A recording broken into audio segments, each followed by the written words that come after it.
خۆشەویستانم یەکێک لە باشترین مۆنیتەرەکان لە تەواوی جیهان لە ئاری گەیمینگ دەست دەکەوێت. ئەویش MSI Mac 4K MAG یاخود ماک بە چەندین شێوەی جیاواز بەردەستە. یەکێک لە تۆپترین شێوەکانی یاخود ئەو ڤێرژنەوە ڕاقیەکە ئێستا لە ئاری گەیمینگ بەردەستە. بنای ماک 274 UPF بە کواڵەتی 4K بەردەستە. NVIDIA G-Sync هەیە، AMD FreeSync پریمیەمی هەیە، Rapid IPS لەسرە 4K 144 هرتزە، واروەها یەک MS ریفرێشەکەیکەوە یەکزار خێرایە بۆ یاری تەقەکەرەکان، بۆ پلیستیشن، بۆ PC، بۆ Xbox، بۆ هەر شتێ بتەوێت. واروە پۆرتی Thunderbolt هەیە لە دواوەتە USB Thunderbolt تاوەکو 65 وات زۆر نازدارە، HDR 400 لەسرە، هەموو شتەکانی ناوازەی وە قەبارەی شاشەکەش 27 ئینچە بەتە 69 سانتیمە. کۆنتراست ڕێیشۆی 1001 واتە ڕەش تا ڕەشە، سپیش تا سپیە، نەک ڕەشی ڕەساسی بداتێ، نەک سپیەکی سلڤەر داتێ، بە تەواوەتی ڕەشە. USB زیادەشی لەگەڵە، دوو دانەیان Type A USB 2.0 دانەیەکیان USB Type B 2.0ە. دەربارەی پۆرتی HDMIش دوو HDMI لەسرە کە سەپۆرتی 4K 144 هرتز دەکەن، وەروای دیسپلی پۆرتێکی هەیە کە سەپۆرتی 4K 144 هرتز دەکات، وەروە پۆرتێکی USBشی هەیە دەتوانێت ڤیدیۆ لێ پەخش بکرێت کەوا Type C و تاوەکو 65 واتیش دەتوانێت چارج ببەخشێت. ئەمە یەکێکە لە باشترین زۆری مۆنیتەرەکان ئێستا لە بازار دەستکەوێت، لە ئاری گەیمینگ بێگومان دەست دەکەوێت، لەبەرەوەی لە ئاری گەیمینگ هەشتێکی مواصفاتی بەرز دەوێت، کواڵەتی دەوێت، لای ئەوان دەست دەکەوێت. جگە لەمە تەواوی پێداویستەکانی دنیای ڤیدیۆ گەیم تەکنۆلۆژیا لە ئاری گەیمینگ دەست دەکەوێت، دەتوانن سەردانیان بکەن لە شاری هەولێر یاخود لە ڕێگەی سۆشەڵ میدیا و ژمارە تەلەفۆنیانەوە پەیوەندیان پێوە بکەن، گەیاندنیان هەیە بە هەموو شار و شارستانی هەرێمی کوردستان. سپاس بۆ ئاری گەیمینگ بۆ سپۆنسەریکردنی ئەم ڤیدیۆی چەناڵی ژیر.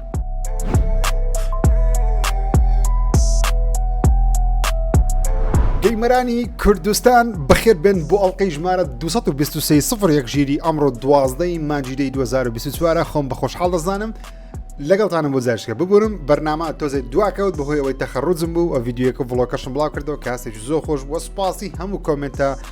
کۆمنتەکانی ئێوە دەکەم. بەڕاستی زۆر دڵخۆشم کە دەبینم کۆمنتەکانی ئێوە دەبینم، سەپۆرتی من دەکەن، پاڵپشتی لە من دەکەن، وزەیەکی گەورەیە بۆ من کەوا بەردەوام دەبوون لەو کارەی کەوا پێم خۆشە بیکەم بەواستەی ئێوەیە، بەڕاستی بەواستەی پشتگیری ئێوەیە کە ئەو کارە دەکەم کە من دڵم پێی خۆشە بیکەم بەهۆی بینەرانی وەکو ئێوەی خۆشەویستە بە داگرتنی دوگمەی لایک، سەبسکرایبی چەناڵ تکایە لە بیر مەکەن، بارەس پێ بکەن.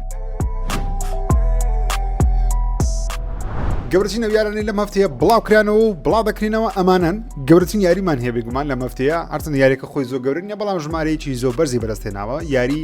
مێتافۆر ریفانتازیۆ یاریشی نوێمان هەیە کە نمری 93% هەیە. ئەو یاریە نە ئاگام لێ بە بڵاو دەکرێتەوە، نا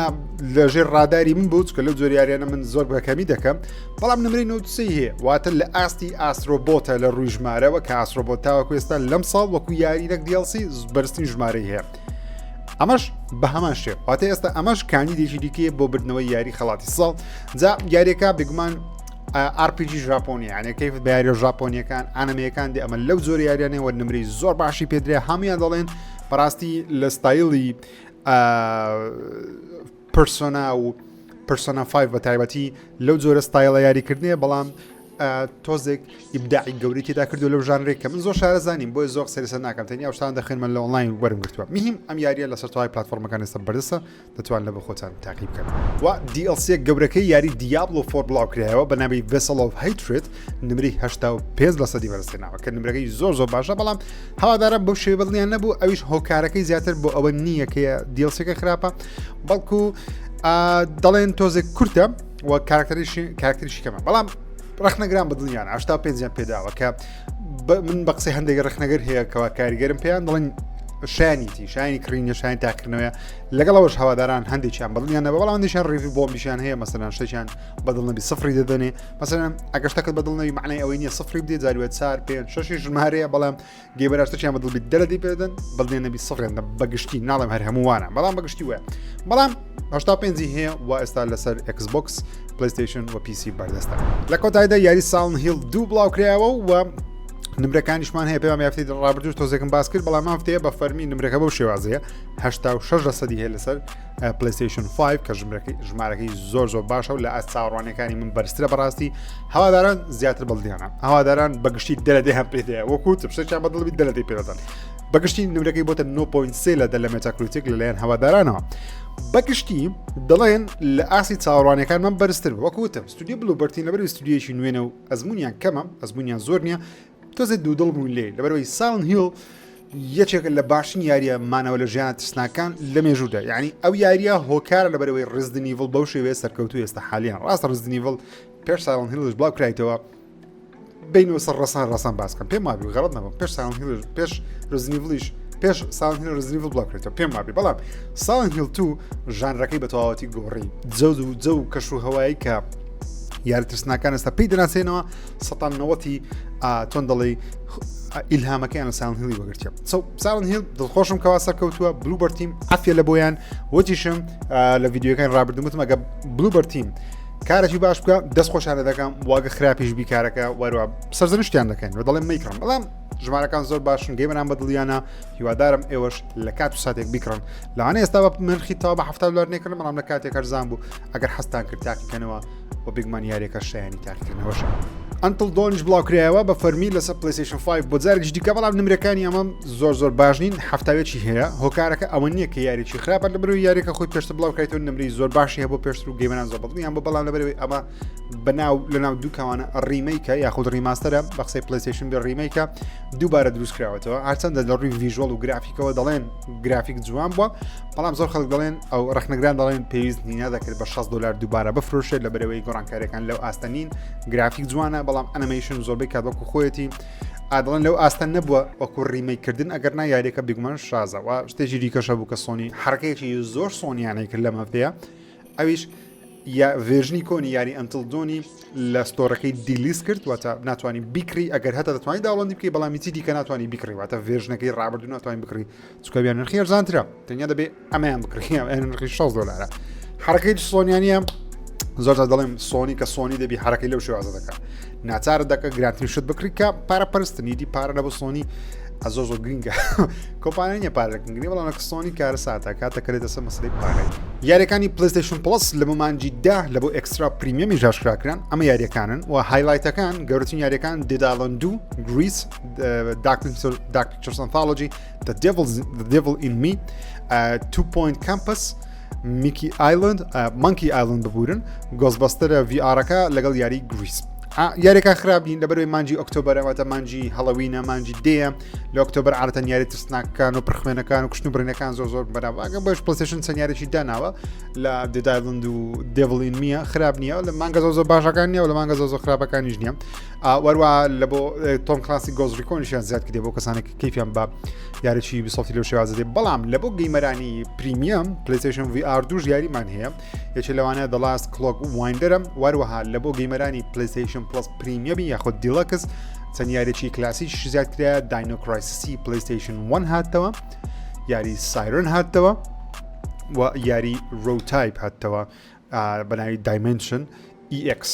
کە منەوە یاری نازانم چیە ریتایپ دایمنشن یاخود نەک ریتایپ دایمنشن نازانم چیە بەڵام سایرن و داینۆ کرایسیس دو یاری ناوازن و شاین تاقیکردنەوەنەوە ئەسە سیستەمی ریوایندی هەیە پاوزی هەیە توانین با ئارزوی خۆی استفادەی لێ بکەین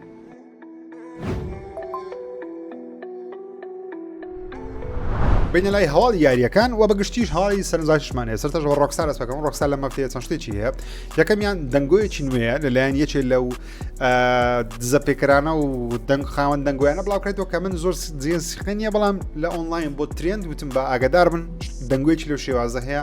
لەوانەیە ڕاست بێت لەوان ڕاست نەبێت تەنیا دەنگۆیە لە ناو دوو کەمانە بۆیش ڕاستی ناکەمەوە بەڵام ئەو کەسە بە ناوی ڕۆکستار ئالومە ڕۆکستار ئالوم زۆر جار هەندێک دەنگۆ هەیە لەلای ئەو بڵاوەکردەوە لە وێبسایتی ئایکۆن ئێرە نوێترین دەنگۆشی بڵاو کردەوە دەڵێ پێی وایە و بەپی ئەو قسانەی گوێی لێ بووە دەڵێ یاری GTA 6 لە ساڵی 2027 دێتە سەر کۆمپیوتەر لە 2026 نایە کە زۆربەی کات ڕۆکستار پاش ساڵێک ئەگە سەیرێکی مێژوو بکەین پاش ساڵێک یاخود ساڵێک و نیو نەگەیشتە 2 ساڵ بەگشتی و لەوانەیە چەند مانگە گەیشتە 2 ساڵ بەڵام بەگشتی دوای ساڵێک لەسەر PC یاریەکانی خۆی بڵاو دەکاتەوە عادەتەن سەرتە لەسەر کۆنسۆڵە دوای ساڵێک یاخود ساڵ و نیوێک لەسەر PC بەڵام ئەو جارە پێدەچێ دەنگۆیەکانی ڕۆکستار ئالومی بێت کە وەکو وتم بەناو دوو کەوانە تەنیا دەنگۆیە فەرمی نییە پژڕاز نەکرایتەوە و تەنیا یەک سەرچاوش باسی ئەو دەنگۆی کردیە بۆیش یاریەکە لە 2027 لەوانەیە بێتە سەر کۆمپیوتەر کە سوپرایز نابم بە ئەگەر بڵین ئەو دەنگۆی ڕاست بیلۆن ناگە دایبنێن ڕاستە سوپرایز نابم لەبەر GTA 6 یاریی زۆر زەبەلاح دەبی و ڕۆکستا پێویستی بە کارێکی زۆرە یەکەمیان ڕۆکستا چەندیشی لەبەردەستە سەرەتا GTA 6 لەسەر PlayStation 5 Xbox Series بڵاو بکاتەوە بە دوو ڤێژنەوە ڤێژنی PlayStation 5 و ڤێژنی Xbox ئەوە دوو ڤێژنت هەیە و دوو ڤێژنیش لە بۆ Xbox Series S هەیە و Series X هەیە کە دوو ڤێژن دەبی بڵاو کاتەوە Series S تۆزێک هێز و توانای کەمترە دەبێت گرافیک لەگەڵی کار بکە Series X وەکو PlayStation 5 گرافیکی بەرزترە دەبێت لەگەڵی کار بکە ئەگەر بێتوە دەنگۆیەکانی پێشتریشمانەیە کە لەوانێ ڤێژنێکی PlayStation 5 پرۆشمان هەبی واتە دەبێتە سێ ڤێژن 4 ڤێژن تقریبا جگە لەوەش ڕۆکسار لە دوای ساڵێک عادەتەن GTA Online یاخود مۆدی ئۆنلاینەکە لە بۆ یاریەکەی بەردەست دەخەواتە ڕۆکستا دەبێت GTA 6 ئۆنلاینەکەشی بەردەست بخە لەگەڵ بەش هەمان یاری پۆرت بکەن بگوازنەوە سە پیسیش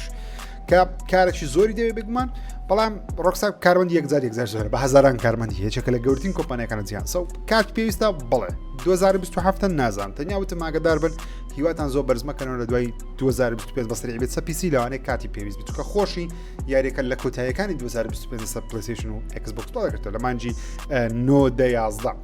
واتە لە پاییز داڕەنشت دوا بخی لەوە مانجی 12 نازام زارێ بەس مهم ڕۆکستا خۆی دەڵێ پاییز 2025 لەوانەیە یاشە سەرەتای 2026 2027 بچێتە سەر کۆمپیوتەر بۆیش دەڵێن لەوانەیە دوا بخی لەوە 2027 سە بزین چڕ دەدا داهاتوو لە کۆتاییدا دەنگۆیەکان ڕازدەرچوون یاری Red Dead Redemption بەش یەکەمی Red Dead دێتە سەر کۆمپیوتەر زۆریش نەماوە تەنیا 15 ڕۆژێکی ماوە لە 29 ئەو مانگا لە ئۆکتۆبەر لەسەر PC بەردەست دەبێت لە ڕگەستیم و Rockstar لانچەری دەتوانین داوڵۆندی بکێ زۆر جار کە دەڵێم دەنگۆ لە ناو دوو کەوانەی ڕاستن یا ڕازنیە پێشبوونی خۆم دەنووسم بەڵام دەمانزانی Red Dead دێ و دەنگۆشی یەکجار زۆر بوو و دەشم وتکەوە دەنگۆیانە پێکمان جێ سیقەن و دێ وا کۆتاییشدا ئەوە هات ئەوە نمونەی دەنگۆی پژڕاستکراوە کە زۆر خەڵک باسی دەکەن سە Red Dead Redemption یاریەکە لەگەڵ DLC Undead Nightmare بێکەوە بێک کۆلێکشن دێتە سەر کۆمپیوتەر لە کۆتاییدا لە دوای چەند ساڵ 6 ساڵ چەندە Red Dead بڵاوکرێتەوە مهم لەسەر PlayStation 3 و Xbox 360 بڵاوکرانەوە لە دوای چەند یەکتەمە ساڵی پار لەسەر PlayStation 4 و سویچی بڵاوکرانەوە پێشترێژ لە ڕێگەی باکوەرد کمپارابڵیتی لەسەر Xbox One بەردەست بووە لەسەر Xbox Series کار دەکە و ێستا لەسەر کۆمپیوتەریش جا لەسەر کۆمپیوتەر بە کواڵیتی native 4K واتە 4K ڕاستەقینە و 4K دروست ڕەسەن بە کواڵیتی native 4K واتە 4K ڕەسەن بەبێ ئەوەی دەستکاری کرابی ئەپسکل کرابی بەردەست دەبی بۆ کەسانی کە کۆمپیوتەرێکی باشیان هەیە تاوەکو 144 هرتزی دەتوانین کاری پێ بکەی ئاسپێکتی ئەڵتراوایدیش دەتوانانی کاری پێ بگرێن 21 لەسەر 9 کە زۆر وایدە وایە سوپەر ئەڵتراوایدیش بەردەست دەبی کە 32 لەسەر 9 کە ئەویان هەر زۆر وایدە بەو شێوازەی دەبی NVIDIA DLSS 3.7 سپۆرت دەکرێت یاخود ئەو کەسانەی GPU AMD بەکاردێنین FSR 3 لەسەری بەردەست دەبی دەتوانی درۆ دەستنسی زیادکەی کەمکەی واتە دوور ببینی یاخود لە زۆر دوور شتەکان لۆت بێ یاخود لۆت نەبێ شادۆ کواڵیتی دەتوانانی دەستکاری شادۆ کواڵیتی بکەی واتە سێبەری کارکتەرەکانت چەند تۆغ بێ و ئاچوق بێ یاخود بلەر بێیان بلەر نەبێت چەند لە ڕاستی بچێ و چەندی شتی دیکەش تڕێدەشان بگوان لە ئۆنلاین بڵاو کردەوە کە تڕێدەکە ئێستا بەردەستە من لەوانە نەتوان تڕێدەکە پیشاندەم بۆی کۆپیڕایت بەڵام ئەو چەند سکرینشۆتێکی ئاکە سەرنجاتێشە Red Dead ئەگەنەت کردیە بەشی یەکەمی Red Deadە بەقەدەر بەشی دووەم بەقوتە نەخێر لەوانەیە زۆر شت هەیە لە بەشی دووەم بەقوتەبی بەڵام چیرۆکی ناوازێ لە بەرەوەی باسی پاش Red Dead Redemption 2 دەکە بەڵێ Red Dead 2 باسی پێش ئەو یاری دەکە خۆی ئەو یاریە بەشی یەکەم بەشی دووەمە بەڵام ژمارەکان ڕۆکسار وای لێ کردی بەس مهم ڕاقیە بەڵێ چیرۆکی جۆن مارسن و ئایلەکەی کەسییان بەسەرێتەوە وەروە تاقمەکەی دەچی هەمویان پەرت و پەرتەوازە بووینە و جۆن مارسن دەبێ بچێت دانە بەدانەیە بگرێ یاخود بکوژێت تاوەکو خانەوادەکە لە دەستی یاسا و پۆلیس ڕزگاریان یارێکی زۆر ناوازەیە زۆر چێژبەخشە و زۆر دڵشکێنە وەکو هاشەوی ڕێدەدی یەکەم کە سپۆیل ناکەم ڕێدەدی دوو مەخسم سپۆیل ناکەم زۆر ناوازێت کارەکەم تاقیکردنەوە ئەگەر کۆمپیوتەرتان هێنوتان کردووە و بێگمان لەسەر PlayStation Xbox بەردەست دۆکمنتاریەک لە مەفتی بڵاو کرێەوە لە یوتیوبش بەردەست ئەگەر حەستان لێ هەبنووسن GTA Online دۆکمنتاری یەکسەر دۆزنەوە دۆکمنتاریەک بڵاو کرێتەوە خەڵاتی جیهانیشی بەدەستێناوە کە تەواوی دۆکمنتاریەکەش لە ڕێگەی GTA Online دروست کرێ چەند کەسێکن ینی چۆن لە کمیونیتییان دروست کرێت کۆمەلگایان دروست کرد دەستنا ئەو کمیونیتی دەستنا ئەو سێڤەرەی قسە دەکەن تەسویریان کردیان ڕێکۆردیان کردیان دۆکمنتارێکی ناوازیانە دروست کرێ بە ناوی Grand Theft Helmet زۆر ناوازەیە من بەشێکم بینی تڕێگەر شتەکانی کە زۆر ناوازە بوو و هۆلیوود ریپۆرتە قسەی لەسەر کردێک کە یەکێکە لە باشترین مەگەزینەکان لە هۆلیوود و خەڵاتی ساوث باي ساوث ويستی بەدەستێناوە کە لە خەڵاتی فیلمی ساوث باي ساوث ويست لە لندن عرض کرا و توانی خەڵاتی بەدەست بێنم پێم خۆشە گەیمەران ئەوەندە مبدیعن دەتوانن ناو یاریەکان یاری تۆکو GTA ئۆنلاین بتوان دۆکمنتاری دروست بکەنەوە دۆکمنتارێکە دروست بکەن و بڵاو بکەنەوە و بتوانن خەڵاتی زیانیش پێوەگرن هەمووی لە ناو یەک دڵخۆشم چیرۆکی جیاواز لە ناو GTA ئۆنلاین بۆ شێواز دروست کرا سەرکەوتووە سێ یاری دیکەی توم ڕێدەر ڕیماستەر دەکرێنەوە بەشی 4 و 5 و 6 و لەسەر ڤێرژنی کۆن دەهێنن سەر کۆنسۆڵ نوێیەکان و سەر کۆمپیوتەری پێشتر سەرەتای ئەو ساڵ بۆ بزانم بەش 1 و 2 3 توم ڕێدەری کۆن کلاسیک یەکەم یاریەکانی توم ڕێدەر هێنرانە سەر کۆنسۆڵ و PC ئێستا و ئێستا بەشی 4 و 5 و 6 ئاشکراکران بە ناوی توم ڕێدەر 4 5 6 ریماسترد هەر سێ یاری بڕیارە لە مانجی 2 ساڵی داهاتوو بەردەست بن جا سێ یاری ڕابردوو من کریم بەڵام هەموو تاقی نەکردنە بەشێکم لێ کردو تاوەکو ڤیدیۆ لە بەرنامە باسی بکەمۆشتانە زۆر ناوەزەوم بەڵام کاتم نییە تاویانکە بەس ئەگەر کەسانی کاتیان هەیە بەڕاستی ئەوانە مێژووی ڤیدیۆ گەیمن ئەو کەسانی کە حەز دەکەن پێیان وترێ گەیمەر ڕاستەقینە پێویستە ئاگداری ئەو یاریانە بن ئەوانە مێژووی یاریکردن کۆمەلگەی یاری لەسەر ئەو زۆر یاریان دروست بووە تاقییان کەنەوە بزانین یاریکردن پێشتر چۆن ئێستا تۆزێک لە دوگمەکان شتەکانش ئەبدیت کراوە تێ بەکو پێشتر ناخۆش نییە کۆڵی جوانتر کراوە و ترۆلەکە بڵاویان کردو سەرنجاکێش بوو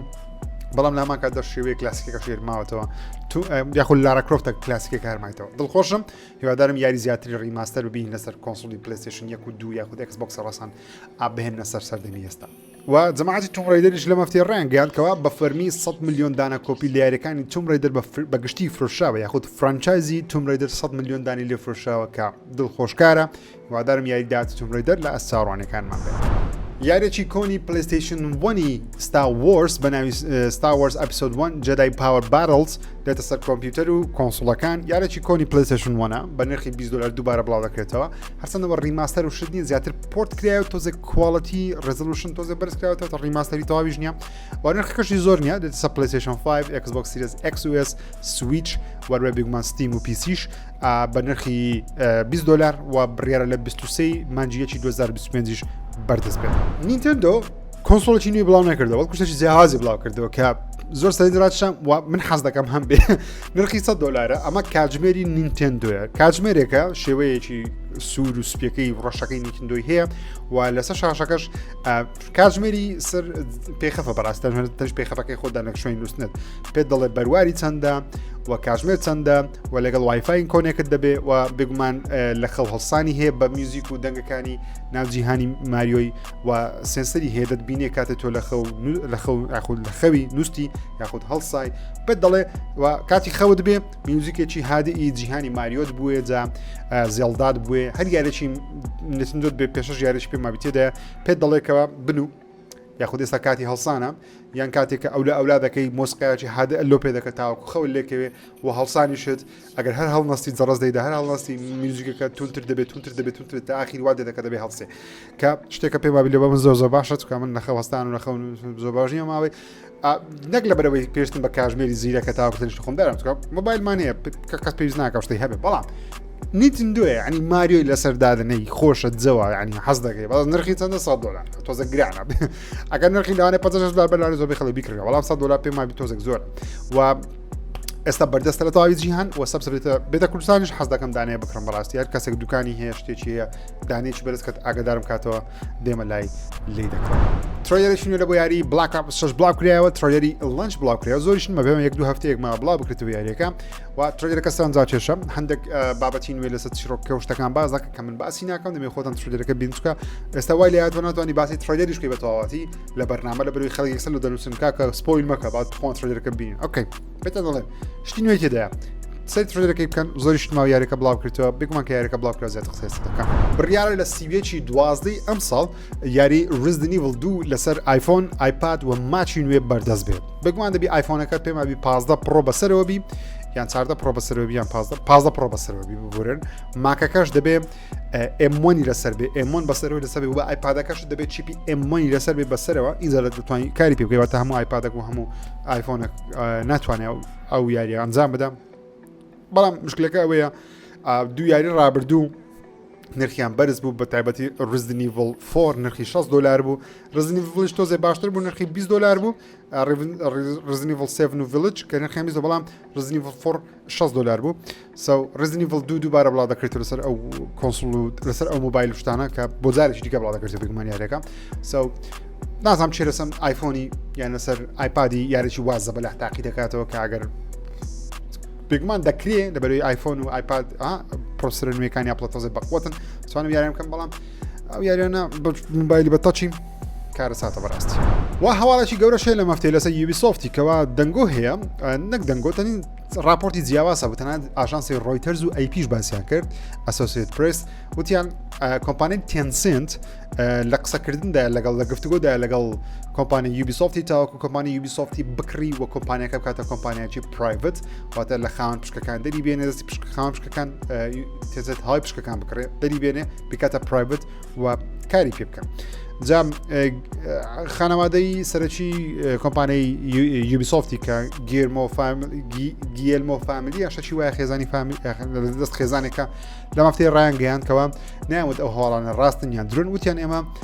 بەردەوامی لە بینینی بژاردەی جیاواز بۆ پێشکەوتنی کۆمپانیەکەمان یاخود پێشخستنی کۆمپانیەکەمان جا مادەم ناوتکەوە کۆمپانیەکەمان چی بەسەدێکەوەتە قسەکان لەوانەیە ڕاست بێت لە گفتوگۆ دابن یوبیسۆفت لە هەفتەی ڕابردوو بیان دو هەفتە بۆ زیاتر باسم کرد زۆر دووبارە ناکەمە بەڵام باسم کرد کە یوبیسۆفت لە ماوەی چەند ساڵی ڕابردوو لە ماوەی 4 ساڵ 5 ساڵی ڕابردوو لە 2019 تاوەکو ئێستا پشکەکانی زۆر دابەزیوە لە 2019 تاوەکو ئێستا 2019 نرخی $109 بوو هەر پشتی ئێستا تەنیا $90 و پێم زیاتر ژێتە خوارێ ماوەکان کە هاتە $9 ئێستا تۆزە بەرز بۆتەوە بەس هاتمە $9 واتە $100 نرخی پشکەی هات بە خوارێ جا کۆمپانیا بە چەندیش دەفرۆشێت تێنسنت ڕای نەگەیاندەوە بەڵام پێشبینیەکان وان ئەگەر هەموو پشکەکانی یوبیسۆفتی بکڕیت تەنیا $2.5 ملیۆن تێدەچێت $2.5 ملیارد 2.5 ملیارد دلاری بە ئەساسن دیڤیژن فۆر ئانەر سەرجەم یاریەکانی یوبیسۆفتی کە هەموو ناوم لەبیر نیە ئێستا حەلیان تۆم کلانسیەکان $2.5 ملیارد سۆنی بەتەنیا بەنجی کڕی کە بەس یاری دەستنیان هەیە 3.8 ملیارد بوو تقریبا 4 ملیارد لەسەر ڕاوەستە 4 ملیارد دلاری مایکرۆسۆفت 7 ملیاری بە بەثێزدایدا 69 ملیارد دلاری بە ئاکتیڤیژندا کەچی تەواوی کۆمپانیای یوبیسۆفت بە هەموو ئایپیەکانیەوە بە هەموو یاریەکانیەوە تەنیا 2.5 ملیارد دلاری دەکە ئێستا حالێن لە بازار ئەو کۆمپانیایە چی بەسەرا من چەندین ساڵ دەڵێم یوبیسۆفت پێویستە خۆی چاپ بکە زۆربەتان تاوت ژیر وەتوسە بۆ قسەی دەکەی یوبیسۆفت زعیفینی هەموو یاریەکانی نازدارە کە ئەگە یاریەکانی هەمووی نازدار بە بەو شێوازێنەدا تەواوی کۆمپانیەکە تەنیا بە 2.5 ملیارد دلارە تەواوی کۆمپانیەکە من پێم وایە تەنیا ئەساسن کریت دەبێت 3 ملیارد دلار بکە لەبەرەوەی ئەساسن کریت مەچینەی دروستکردنی پارەیە ئەگەر بێت و کۆمپانیایەک بە دڵ و خۆشەویستیەوە یاریی نوێی ئەساسن دروست بکە تەنیا ئەساسن کریت چ جای دیڤیژن تا فۆر ئانەر تا دەیان و دەیان ڕێیمانە دەیان و دەیان یاری دیکەی هەیە یاریەکانی تۆم کلانسیە ڕێینبۆ سکس سیجە دەیان یاری هەیە یوبیسۆفت کە دەتوانێت لە هەر لە بیرم نییە ئەو یاریەکانی شێبەرچی هەیە دەکڕووی هەیە وەرە توزانم تۆنێک یاریان هەیە تۆنێک ئایپیان هەیە کەچی ئەو کۆمپانیا لە دەستی ئەو کەرەزەلامەی لە بندستی ئەو وحشیەکەوە جگە لە مەسەلەی وۆک ئەجێندا و شتی قۆڕ و بمەعنا نەیزانیوە یاریشی باشتری ئەساسنمانە بە دروست بکە سیاریە ڕابردی ئەساسن باشن بەڵام لەو ئاستە نین بتوانن کۆمپانیاکە بنە ئاستێکی دیکە دەبێت تۆ بچی ئاستێکی دیکە سۆنی دەستە ئاستێکی دیکە مایکرۆسۆفت ئاستێکی دیکە ڕۆکسات شتە ئاستێکی دیکە ئیئەی شتە ئاستێکی دیکە پێویستە یوبیسۆفتش بستە ئاستێکی دیکە ئەگەر نا لە ناو دەسی بەڕاستی ئێستش خەریک لە ناو دەچن بەڕاستی 2.5 ملیارد دلار ئەم پشکەکانی بکڕە بەلاشە تاوەکو بەتەواتی لە ناو نەچن یوبیسۆفت لە کۆدایدا بڕیاریدا و سەرجەم یاریەکانی خۆیان بێنەسە ستیمی گەیمەران بەڕاستی لەسەر کۆمپیوتەری 90یان لە ڕێگەی ستیمی یاری دەکرن چکە لانچەرێکی باشترە یاریەکان لەوێ زۆر بە باشتر کار دەکات و لانچەرەکەش باشە ماسفات یەکجار زۆری هەیە بۆیش گەیمەرە کەیپیان بە ستیمی دێ تاوەکو ئێستا یاریەکانی یوبیسۆفت لەسەر ستیمی بەو شێوازەی بەردەست نەبوون ئێستاوە خەریکن یەکەم یاریکە زیادی دەکەن لەو مانگەی یاری ئەساسن کورد میراژە لەوی ڕام ئیدی سەرجەم یاریەکانی داهاتویان لەسەر ستیمیش بەردەست دەبێت کە هیوادارم تۆزێک گۆڕانکاری لەناو یوبیسۆفتی وەلا کۆتاییدا سێگا بەشی دۆمی یاری ئێلیەن ئایزۆلیشن دروست دەکات کە بەڕاستی من ئێلیەن ئایزۆلیشنم نەکردو بەڵام دڵخۆشم بە هەبوونی یاریی دیکەی ئێلیەن من عاشقی فیلمەکانم بەڵام یاریەکانی ئێلیەن تاوەکو ئێستا بەو شێوازە منیڕان هیوادارم بەشی دۆمی ئێلیەن ئایزۆلیشن کە دەڵێن یەکێکە لە باشترین یاریە مانەوە لە ژیانە ترسناکەکان کە ئێلیەن دەبی ترسناک بی هیوادارم بەشی دۆمیشی باش بی بێمە لای هەواڵەکانی پلەیستیشن و گەورەترینیشیان دەنگۆیەکە کە پارەوە باسی دەکەین بەڵام ئێستا دووبارە دەنگۆیەکە نوێکراوەتەوە دەڵێن لە بەهاری 2025 یاریەکانی God of War God of War 1 God of War 2 God of War 3 God of War Chains of Olympus God of War Ghost of Sparta لەگەڵ God of War Ascension هەر پێنج یاری چەند یاری 1 2 3 4 5 6 هەر شەش یاری بە ناوی God of War The Complete Greek Era یاخود God of War Saga یان Greek Saga بڵاو دەکرێتەوە لەسەر PlayStation 5 لەسەر PlayStation 4 هەر هەمووی بێکەوە بێک کۆلێکشن بەردەست دەبێت و لەوان نرخێکەشی 60 بۆ 70 دلار بێ لەکەی لە مانجی سی 2025 بەهۆی ئەوەی تەمەنی زنجیرەی عانی یاخود یادی 20 ساڵی یاریەکانی God of Warدا بەهاری 2025 یەکەم یاری God of War 2005 بڵاو بکرێتەوە سەو لە یادی 20 ساڵەی دەرچوونی یاریەکانی God of War پێم وابی منیش پێم وایە چکە ئەو دەنگۆیە جێگەی سیقەیە چکە لە مێژە دەنگۆیە هەیە بۆیە دەڵێم جێگەی سیقەیە و دەنگۆیە هەرچەندە ئاخیر کەسکە ئەو قسەی بڵاو کردەوە زۆر سیقەی نییە بەڵام لەبەرەوەی دەنگۆیەکەمان پێشتر هەبوو دەڵێم جێی سیقەیە لەوانەیە لە پاییزی لە بەهاری 2025 چکە یادی 20 ساڵەی دەرچوونی یەکەم یاری God of War کەواتە سەلەبریشنە ئاهەنگ دەجێرە سۆنی لەبەرەوەی 20 ساڵە تەمەنی God of War بڵاوکەیتەوە و پێویستیشە بەڕاستی چکە God of War 1 و 2 Chains of Olympus و Ghost of Sparta و Ascension لەی شوێنە بەردەستنی بەڕاستی یانی لەسەر PlayStation 5 ناتوانین بیارن تاقیکەوە تەنیا God of War 3 هەیە لەگەڵ God of War نوێیەکان تاو هەر ئەوەندە هەیە ئەوانی دیکە پێویستە یان PlayStation 3 هەبی یان لە ڕێگەی PlayStation Now کە پێشتر PlayStation Now بۆ ئێستا بوویتە PlayStation Plus Premium دەبێت ستریمیان بکەیت ناتوانانی ڕاستەخۆ بیان کەیت هەرچەندە من پێم وابوو کە سۆنی پۆرتیان دەکات بە تایبەتی بەشی 1 و 2 لەگەڵ Chains of Olympus و Ghost of Sparta پۆرتیان کە لەبەرەوەی ئەوانە یاری PSP و PS2 نە دەتوانرێت پۆرت بکرێت لە ڕێگەی Plus و Premium هات مانگانە یاری PlayStation 2 زیاد دەکرێت بەڵام کێشەکە God of War Ascension بەڕاستی چکە God of War Ascension لەسەر PlayStation 3 و پۆرتکردنی یاخود دووبارە بڵاوکردنەوەی یاریەکانی PlayStation 3 زۆر زەحمەتە چکە ئیمیلەیت ناکرێت چکە PlayStation 3 لەسەر مەزەبۆردێکی تەواو جیاواز دروست کراوە کە لەگەڵ PlayStation 4 و PlayStation 5 بە ئاسانی کارن هەر کار ناکە دەبێت دووبارە ئیمیلەیتیان بکەیت چۆن یاریەکانی Play 2 بە پرۆگرامێکی دیاریکراوە لەسەر کۆمپیوتەر دەیکەی دەبێت لەسەر PlayStation 5 بۆ شێوازە چکە نایخوێنێتەوە چکە PlayStation 3 بە سیستمی تاو جیاواز دروست کرا بۆیە ئەو کۆنسۆڵەوە گران فرۆشە سەرەتا کێشەی زۆر بوو سۆنی تاوەکو ئێستاش ئەو عەزابە دەچێژێکەوە ناتوانانی یاریەکانی Play 3 پۆرت بکات دەبێت لە یان ڕیماستەریان بکە یان دووبارە بە شێوەیەکی دیکە بڵاویان بکاتەوە بۆیش یاریەکانی مثل Last of Us بە شێوەی ڕیماستەر لەسەر PlayStation 4 بڵاو کراوە نەک هەر Last of Us بی پۆرت کراوی دەبێت ڕیماستەر بکرێنەوە چکە کۆدیان فەرقا ئیشی زۆری دەبێت و کێشەکەش CPU بەڕاستی چکە CPU PlayStation 3 ئێستاش کلۆکەکەی هێرتزەکەی بەرزترە لە CPU PlayStation 5 بۆیش کاتی خۆی PlayStation 3 نرخی وا بەرز بوو بە 600 دلار 600 دلاری ئەو وەقتی 2006 بڵاوکرێت کە نزیک دەبێتەوە لە چەند 750 و 800 دلاری ئێستا دەکاتن کە بڵاو کرایەوە بۆی نرخی زۆر بەرز بوو سەو کێشەکە PlayStation 3 بەڕاستی کێشەکەش God of War Ascension کە زۆریش دەڵێن بەقوتین یاری God of War نییە من ماوەکانی کە تۆزێکم کردیەوە پێم وایە یاریی خۆشە بەڵام بێکمان لە ڕووی چیرۆکەوە بەقوتین یاری God of War نەخێت بەڵام لەبەرەوەی گرافیک زۆر جوان بوو و زۆر سوودیان لە توانەکانی PlayStation 3 وەگرت هەندێک گەیم پلەیان تێکدا بەڕاستی بەڵام هەر بە چێژە God of War خۆشمان دەمانێت ڕۆژێکم بیکەم بەڕاستی لە مانجی سی 2025 هەموو یاریەکان لە یادی 20 ساڵی هەموو یاریەکان بە یەک کۆلێکشن بە 70 دلاریش بی بڵاو بکەنەوە ناوازە دەبی انشاءالله و هیواداریشم بڵاو بکرێتەوە لە مانجی سێ میم یادی 20 ساڵەیە ئەگەرێکی زۆر هەیە بڵاو بکرێتەوە سۆنی دەستی کردووە بە دووبارە فرۆشتنەوەی PlayStation 5 بەکارهاتوو هەر خۆیان لە خەڵکی دەکردنەوە یاخود ئەو PlayStation 5 کێشیان هەیە دەینەوە کۆمپانیا چای دەکەنەوە پارچەکانی و بە زمانی ساڵێکە و دووبارە دەیفرۆشنەوە جا PlayStation 5 دیجیتال کە دیجیتالەکەیە کە ڤێرژنی یەکەمە کەواتە دیسک درایڤەکەی ناتوانانی بۆ دابنی ئیدی هە دیجیتالە تاهەتەیە نرخی 350 دلار لە PlayStation دایرکت ئەگە بیکڕین لە PlayStation ڕ لە ئەوروپا و ئەمریکا